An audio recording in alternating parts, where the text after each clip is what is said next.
Bismillahirrahmanirrahim. Assalamualaikum warahmatullahi wabarakatuh. Alhamdulillahi rabbil alamin, wassalatu wassalamu ala asyrafil anbiya wal mursalin sayyidina Muhammadin wa ala alihi wa ashabihi ajma'in, wa ba'd. Bersama-sama kita hormati Bapak Imam Ustaz Saidi, muazin kita, tokoh-tokoh masyarakat, tokoh-tokoh lingkungan. Yang besar saya tidak sebutkan gelar dan pangkat, yang kecil tidak saya sebutkan nama. Jamaah sholat isya, tarawih dan witir, bapak-bapak, ibu-ibu, para remaja, anak-anakku yang dirahmati oleh Allah. Alhamdulillah, yang pertama kita bersyukur pada malam hari ini kita masih diberikan kesehatan, kesempatan, dan diberikan kekuatan iman dan Islam. Tak lupa salawat beserta salam kita haturkan kepada junjungan kita Nabi besar Muhammad sallallahu alaihi wasallam. Allahumma shalli ala sayyidina Muhammad wa ala ali sayyidina Muhammad. Ibu bapak yang dirahmati oleh Allah, seyogyanya tema yang diberikan kepada saya berkaitan dengan infak. Kebetulan 4 malam saya berturut-turut di sini, temanya infak. Dan saya rasa sudah cukup. Tujuannya itu jelas Pak sebetulnya, yaitu di sebelah kanan kita. Kalau bisa secepatnya kita sama-sama bahu-membahu, saling menggalang, saling mengingatkan untuk cepat selesai pembangunan itu. Itu satu sisi. Yang kedua,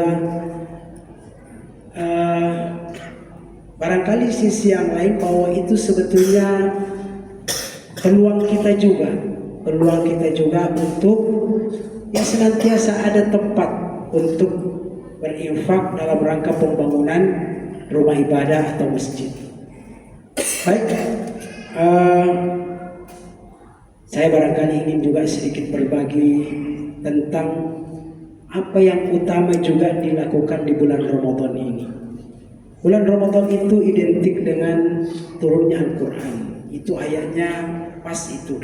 Sesudah perintah puasa, Allah katakan Syahrul Ramadan alladzi unzila fihi al-Quran hudan linnas wa bayyinatin minal huda wal furqan. Bahwa di bulan Ramadan itu diturunkan Al-Quran yang tujuannya hudan, sebagai petunjuk. Al-Quran ini memang berbeda dengan kitab-kitab yang Allah turunkan kepada nabi-nabi yang lain. Misalkan kitab Taurat, kitab Zabur, kitab Injil, ada suhuf Ibrahim, ada suhuf Musa. Berbeda karena kitab-kitab yang itu yang diturunkan sebelum Nabi Muhammad baru dicatat mendapatkan pahala kalau diamalkan. Berbeda dengan Al-Quran. Kata Nabi, dibaca saja sudah dapat pahala. Bahkan hadis Nabi ini nyaris ekstrim. Nabi katakan, man qara'a harfan min kitabillah falahu hasanah. Siapa yang membaca dari Al-Quran satu huruf, Pak, maka dia mendapatkan satu kebaikan. Satu kebaikan itu kata Nabi, wal hasanatu bi asyri amsalihha. Satu kebaikan Allah akan balas menjadi 10 kali lipat. Wala aqulu alif lam mim harf. Kata Nabi, saya tidak mengatakan alif lam mim itu satu huruf, tidak. Tapi kata Nabi, walakin alifun harfun wa lamun harfun wa mimun harfun. Tapi alifnya sendiri, alif, lamnya sendiri, mimnya sendiri berarti 3 huruf. Tinggal kalikan 10. Senang menghitungnya. Cuman membaca alif lam mim itu sudah dapat 30 pahala tuh. Dan mungkin tidak ada yang ngaji cuma sependek begitu tuh. Sekurang-kurangnya baca bismillah. Bismillah bagian daripada Al-Quran, karena di setiap mushaf ditulis itu. Persoalannya nanti ada yang membaca kencang, ada yang membaca sir, itu lain cerita. Tapi di mushaf tertulis, Pak. Mushaf manapun, dicetak dimanapun, bismillah tertulis. Berarti bagian daripada Al-Quran. Setiap yang kita baca, bismillah 19 hurufnya. Sebelum kita ngaji mungkin a'udzubillah. Ada juga perintah untuk membaca a'udzubillahi minasyaitonirrajim. Bismillah 19, alif lam mim, dzalikal kitab. Enggak usah jauh-jauh, Al-Fatihah saja.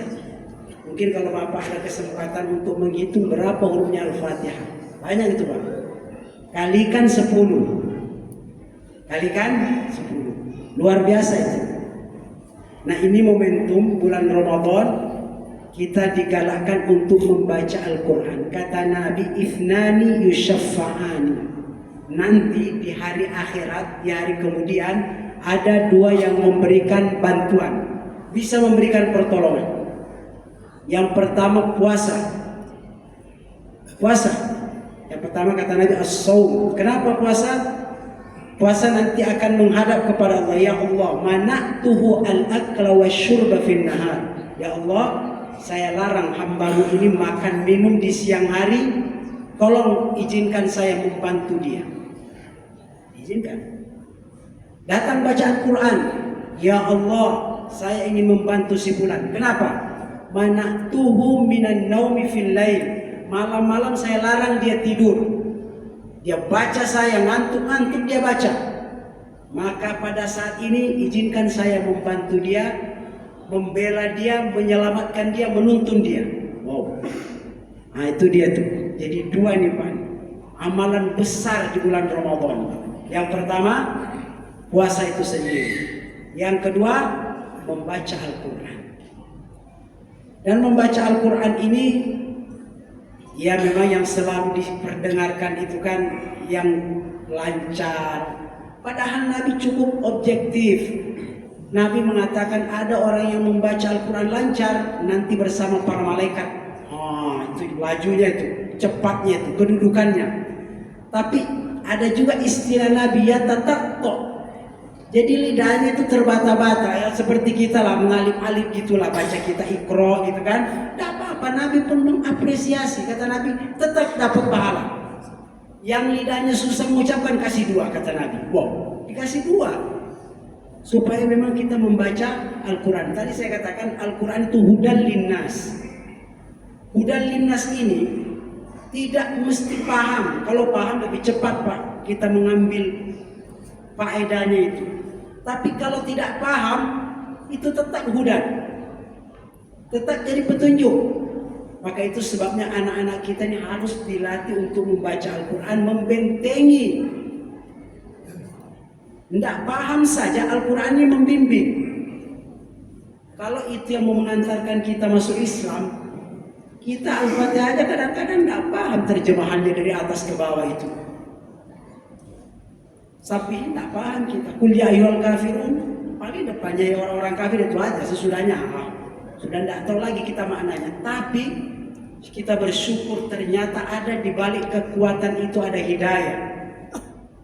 Dengan keterbatasan kita terpanggil untuk beriman, beribadah, bertakwa kepada Allah Subhanahu wa taala. Itulah tadi hidayah. Kemudian kata Allah, hudan linnas wa bayyinatin minal huda wal furqan. Sedikit saya ingin mengingatkan bahwa memang ulama dulu tuh luar biasa menjaga bulan Ramadan ini dengan baca Quran. Seorang Imam Syafi'i itu muridnya menceritakan beliau khatam kalau siang hari sekali Pak, malam sekali. Jadi kalau ada 30 hari bulan Ramadan, 60 kali dia khatam. Kita jangan berpikiran, wah gimana cara bacanya. Jangan mengukur diri kita. Beliau umur 7 tahun udah hafal Quran. Oke? Sudah 7 tahun udah hafal Quran. Artinya lancar. Kita kalau membaca Al-Fatihah pakai lagu, lambat. Alhamdulillahirrabbilalamin. Lambat Pak. Tapi kalau hati kita yang baca bisa cepat. Cuma tidak boleh dipraktikkan. Sholat. Kok tidak ada bunyi dalam hati. Wah, Itu parah juga itu. Tapi kalau kita pribadi-pribadi mau membaca dalam hati boleh, tidak ada larangan, dan itulah mungkin caranya yang cepat. Tapi biasanya yang baca dalam hati ini setengah hafal. Kalau masih susah membedakan hamzah dengan sin, jangan pakai hati, tidak kena dia. Ya kan, mana sin mana ta, tidak tahu juga, mau pakai hati. Sudahlah, pakai mulut aja lah. Kalau salah gampang membenarkannya. Ibu bapak yang dirahmati oleh Allah, jadi itu tadi keunggulan Al-Quranul Karim, bahwa membacanya saja sudah mendapatkan pahala. Pahalanya sama juga yang mendengarkan. Nah, jadi kalau ada yang bertadarusan itu, ini yang mendengarkan. Kalau tidak mendengarkan, walaupun ada di masjid tidak mendengarkan, ya tidaklah. Sama juga nih, ada kumpulan ibu-ibu lagi bertadarusan, dia tidak mendengarkan, dia tidak dapat yang mendengarkan. Kemudian ada lagi sisi lain yang mentadaburi, menghayati bacaannya. Nah, yang terakhir nanti mengamalkan. Masih ada sebetulnya mendakwahkan atau menyampaikan kepada orang. Betapa banyaknya yang bisa kita dapatkan dari Al-Quranul Karim, dari membacanya, mempelajarinya, mengingatkannya, kemudian mendengarkan juga orang yang membaca ayat suci Al-Quranul Karim. Ibu bapak dirahmati oleh Allah, mudah-mudahan Ramadan kembali mengingatkan kita untuk dekat diri kepada Allah melalui bacaan-bacaan Al-Quran, seperti apapun kesanggupan kita. Kurang lebihnya mohon maaf. Hadani Allah wa yakum ajmain. Wassalamualaikum warahmatullahi wabarakatuh.